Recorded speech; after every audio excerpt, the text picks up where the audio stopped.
we start off this video.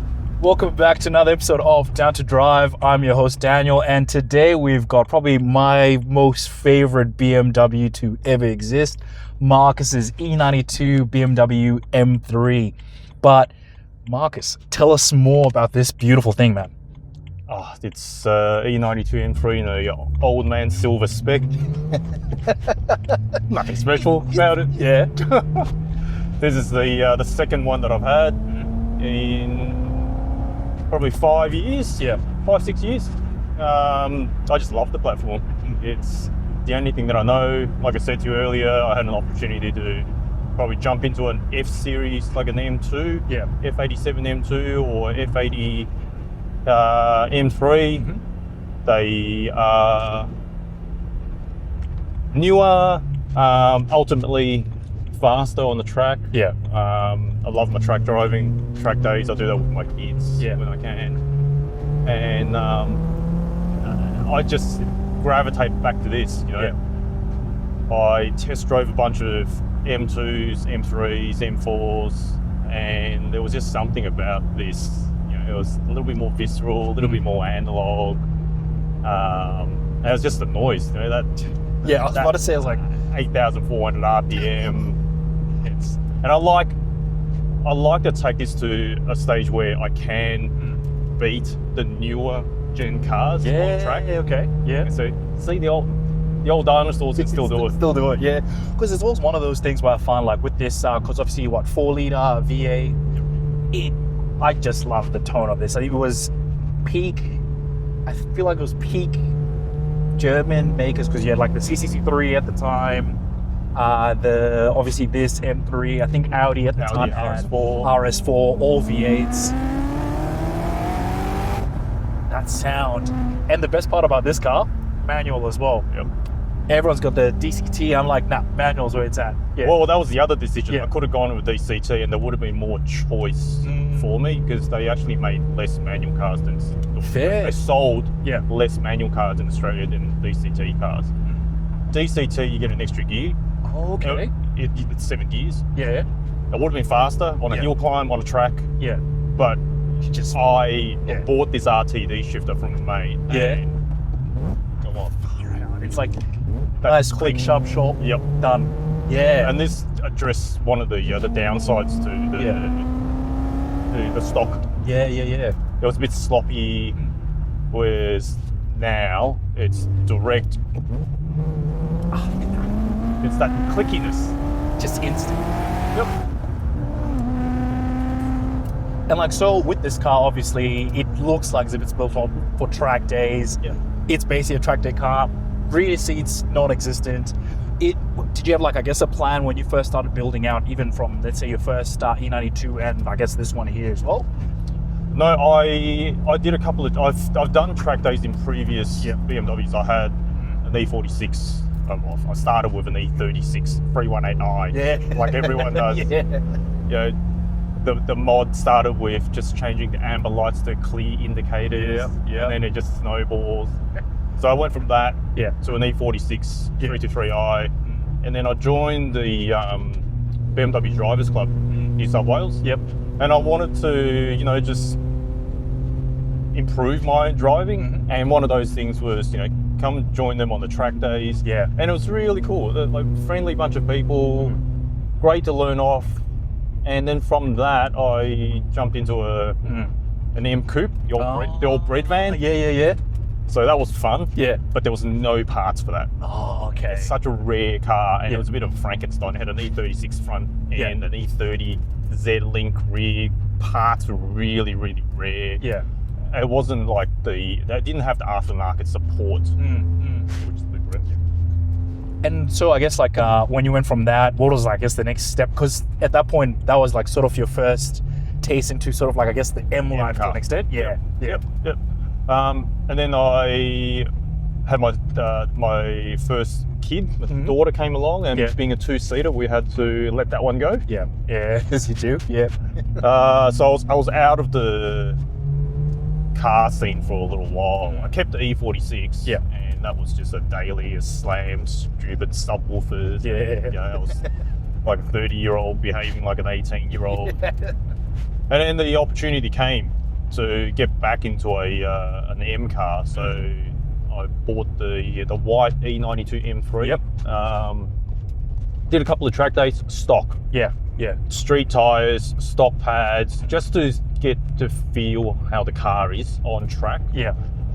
And then from that, it just slowly escalated. You know, track tires, so stickier tires, better brake pads, fluids, just real basic stuff. Yeah. And then I did more and more track days, and I wanted to improve. So next thing was, you know, better brake pads. Yeah. Then the stock seat that you're sitting in, it's not the most, you know, comfortable on track. Doesn't hold you as well. So because I must say, like, when I saw like your Recaro on this, I'm like, that reminds me of, I know the AMG GTRs, they've got a similar Recaro sort of setup, very tight and holds you in place, versus like this is more of your comfortable cruiser electric. Yep. Heated cold. seat. I don't have heated seats anymore. So all I'm hearing is like next time, basically, if you what you call a track taxi, you'll be nice and heated in this one, but you'll be like full on focused on the other one as well. And you don't. It actually takes less energy when you're in the proper seat like this. Yeah. I'm not holding my abs, trying to hang onto a corner. I'm not trying to hang onto myself by holding onto the wheel. You know, I can steer with my fingertips. Yeah. On this, and a lot of the inspiration came from the GTS model. Oh, yep. So the E92 GTS had a half cage, single, Recaro pole positions in there, and KW coilovers. Slightly bigger brakes, but there were still sliding calipers and those ones. So the inspiration came from, okay, can we take it to a GTS type build? Yeah. Without completely ruining the car. I mean, we can still talk. Yeah. It's just very loud rattling in the back, but we can still talk, which is true. And you can hear the diff, but it's like, I just pretend it's the DTM.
And I guess like this is a part where, yes, it's very much focused on track work, but at the same time, it's still kind of relatively dailyable anyway. Like absolutely on bumps, it's quite compliant. Yeah. Like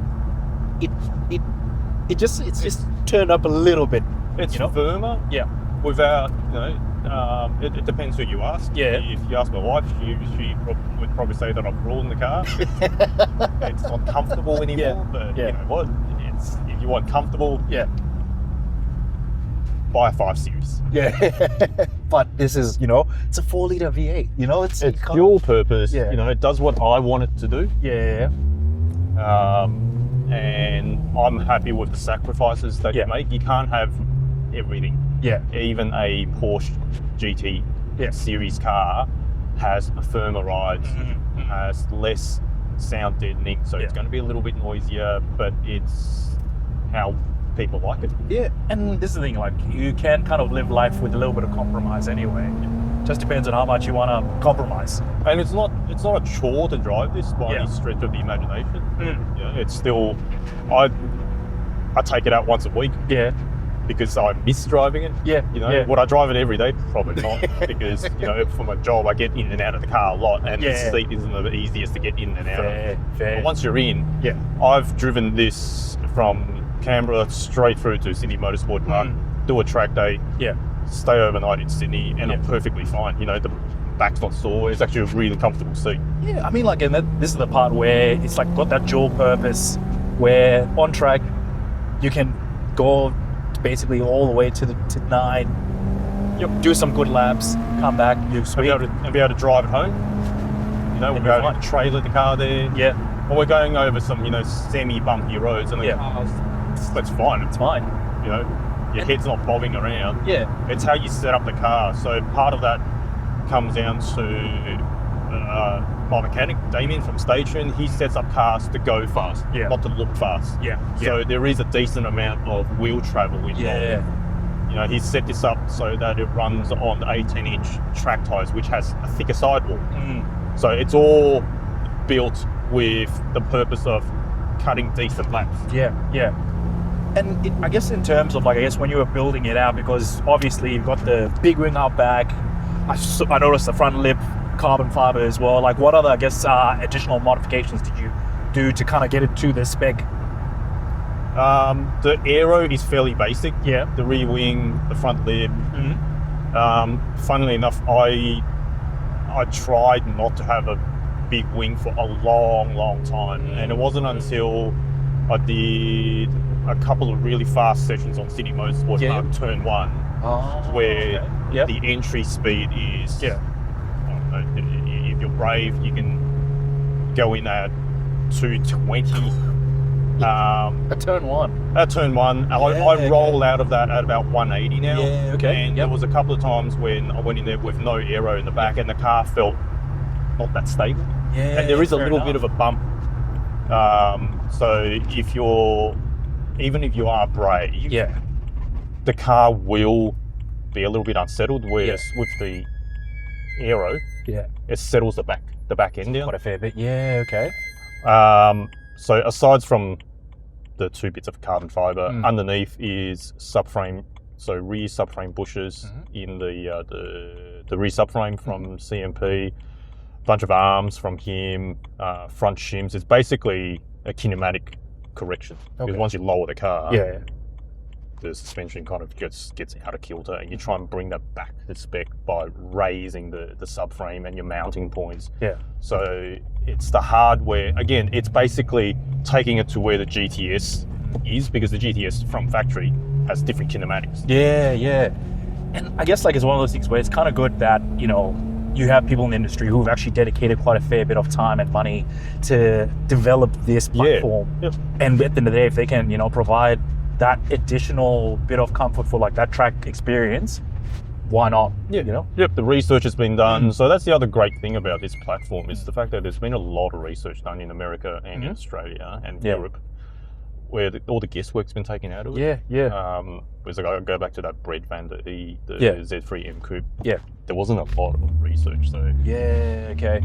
And I must say, being an E92 in itself, how are you finding, obviously living with a V8, and fuel cost is always one of those major, it's a major pain point for some V8 enthusiasts in general, but I wear it like a badge of honor. I still gloat about the fact that I got 39.9 litres, 100 kilometre at Bathurst.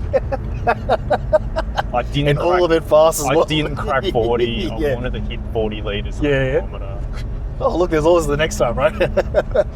And one of our really good mates, Jake, he's got a F87 M2. Yeah. And we compare fuel consumption on track. And mate, he has me beat every time. He is. Yeah. He's no slower than me. Sometimes he's faster, but his fuel consumption is less than mine. I think maybe that actually might start off a new series of who's got the best fuel consumption on track and has the fastest time, basically. Yes. All right, I think I'm going to kick that series off at some point. Yep. And I guess when you were looking at this particular platform, did you look at any, let's say, any other cars that were sort of in this genre, or were you always sort of set on, once you got that BMW bug, you were never going to sway away from it? It's the only thing that I know. Yeah, okay. I've had a BMW of some description for ever since my adult driving life. Yeah. Didn't start off with it. I started off with 180B. Yeah. But I think part of it is the community. There's a lot of support. Yeah.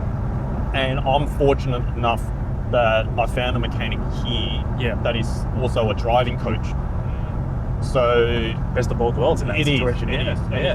He's a great mechanic. He's a great driving coach. That's another shout out to Damien. Yeah. But he also curbs our enthusiasm. You know, I'd go to him and say, I want to buy this part, or I want to buy fatter tires. He goes, Marcus, you don't need fatter tires. You know, are you getting understeer from the front? No. So we kind of debate over things like that, and it goes, to go faster, let's do this on track. Yeah.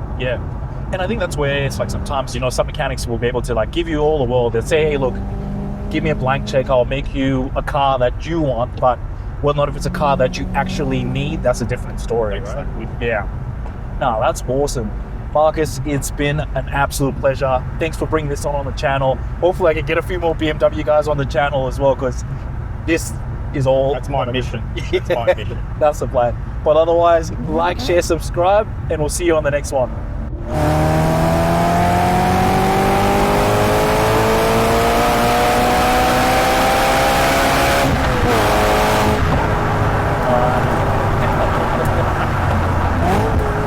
That's an awesome way to end the video. How we started? Yeah. How we're going to end it.